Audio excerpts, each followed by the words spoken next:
میری جان جا رہی ہے، یہ میرے زیورات ہیں، یہ سونے کی بالیاں ہیں، یہ ہار ہیں، چوڑیاں ہیں، یہ تم رکھو اور میری پرواہ نہ کرو۔ میں اگر جان قربان کر دوں اور پاکستان کے لیے میری جان کام آ جائے تو مجھے اس سے بڑی سعادت کیا ہوگی؟ یہ میری بالیوں اور میرا سونا لے جا کر قائد اعظم محمد علی جناح کو دو اور ان سے کہو کہ پاکستان اپنی جان بھی پیش کرتی ہوں اور مال بھی پیش کرتی ہوں۔ تو میں کہتا ہوں کہ 14 اگست کو باجے بجانے سے پہلے، موٹر سائیکل کا سلنسر نکالنے سے پہلے خدارا یہ کتاب بازار سے مل جاتی ہے، اس کو ایک دفعہ پڑھ لیں تو آپ خدا کا شکر ادا کریں گے کہ آپ کو پاکستان تیار ملا ہے۔ آپ نے وہ قربانیاں نہیں دیکھی، آپ نے ان بوڑھوں کی لاشیں نہیں دیکھی، بہنوں کی تار تار عزت نہیں دیکھی جن کی عزت پاکستان کی بنیادوں کے اندر شامل ہے۔ لیکن آج کا نوجوان پوچھتا ہے پاکستان میں ہے کیا؟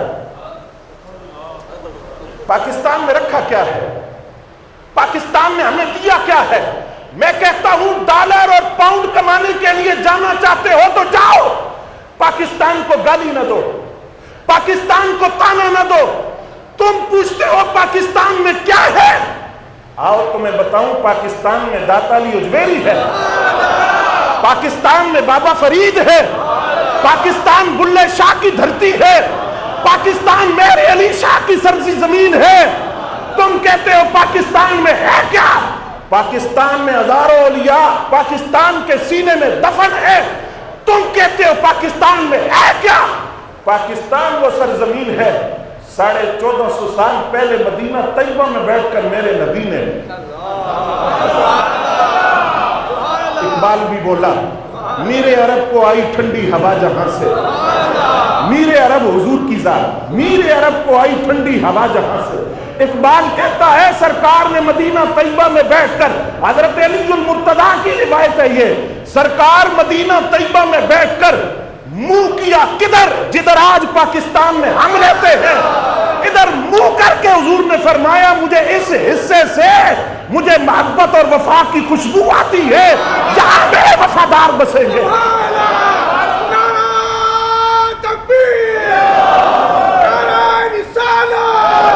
پاکستان کا مطلب کیا؟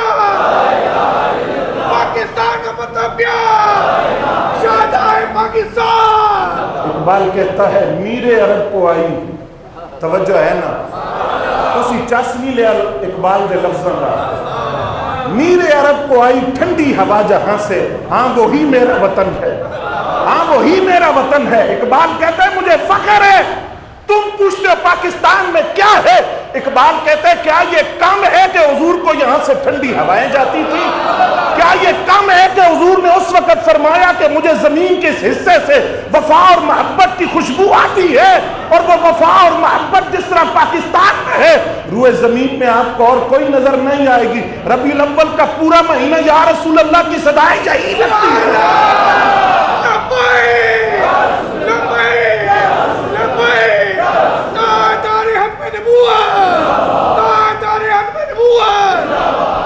مجھے وفا کی خوشبو آتی ہے، غازی علم الدین کی خوشبو آتی ہے، ممتاز حسین قادری کی خوشبو آتی ہے، غازی عامر عبد الرحمن چیمہ کی خوشبو آتی ہے، غازی فیصل کی خوشبو آتی ہے۔ یہ محبتوں کی سرزمین ہے۔ تم کہتے ہو پاکستان میں کیا ہے؟ اور یہ بات یاد رکھیں، روئے زمین میں زمین کا پہلا ٹکڑا جس سے اللہ کی توحید کا نغمہ گونجا، وہ ٹکڑا وہ ہے جس پر آپ اور میں آج سانس لے رہے ہیں۔ کیوں؟ حدیث اٹھا کر دیکھیے، آدم علیہ السلام کو جنت سے زمین پر بھیجا گیا، کہاں ہے؟ یہاں ہے، ارض الہند، ہندوستان کی سرزمین پر آدم علیہ السلام آئے۔ وہاں تو فرشتوں کی مجلس تھی، تسبیحات تھی، وہاں تو اللہ کا ذکر تھا۔ وہ سب کچھ چھوڑ کر آدم علیہ السلام جب زمین پر آئے تو یہاں وحشت تھی، تاریکی تھی۔ یہاں سب سے پہلے اللہ کی توحید کا نغمہ آدم علیہ السلام نے بلند کیا، زمین کے اس حصے پر جس کو پاکستان کہا جاتا ہے، زمین کے اس حصے پر سب سے پہلے نغمہ توحید گونجا۔ لیکن تاریخ ایک اور بات بھی آپ کو دکھا دی، توجہ ہے نا؟ جس وقت تحریک پاکستان شروع تھی، ایک طرف وہ لوگ تھے جنہوں نے کہا کہ یہ پاکستان نہیں، یہ کافرستان ہے، آپ جانتے ہیں وہ کون لوگ تھے، اور معذرت سے آج انہی لوگوں کی اولاد پاکستان کے بڑے عہدوں پر بیٹھی ہوئی ہے۔ ان لوگوں نے کہا کہ یہ پاکستان نہیں، یہ پلیدستان ہے۔ ان لوگوں نے کہا کہ پاکستان بنانے کے گناہ میں ہم شریک نہیں ہوں گے۔ ان لوگوں نے کہا ہم پاکستان کی پے بھی نہیں بننے دیں گے۔ انہوں نے قائد اعظم کو کافر اعظم کہا۔ ایک طرف وہ طبقہ تھا، دوسری طرف ہم سینہ تان کر کہتے ہیں، دوسری طرف پیر جماعت علی شاہ کھڑا تھا، دوسری طرف پیر میرے علی شاہ کھڑا تھا، دوسری طرف لوہاری دروازے میں لیٹا ہوا مرد کلندر مولانا محمد بخش مسلم کھڑا تھا، دوسری طرف پیر آف مانکی شریف تھے، پیر آف زکوری شریف تھے، مولانا عبدالستار خان نیازی تھے، علامہ سید احمد سعید قاسمی تھے۔ تو مجھے کہنے دیجئے، پاکستان بنایا بھی یا رسول اللہ کہنے والوں نے تھا، پاکستان بچائے گے بھی یا رسول اللہ کہنے والوں نے۔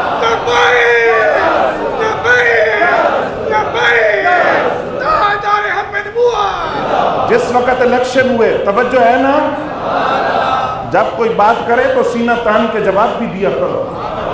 الیکشن ہوئے، الیکشن، پیر جماعت علی شاہ صاحب نے کہا کانگریس اور مسلم لیگ کے الیکشن۔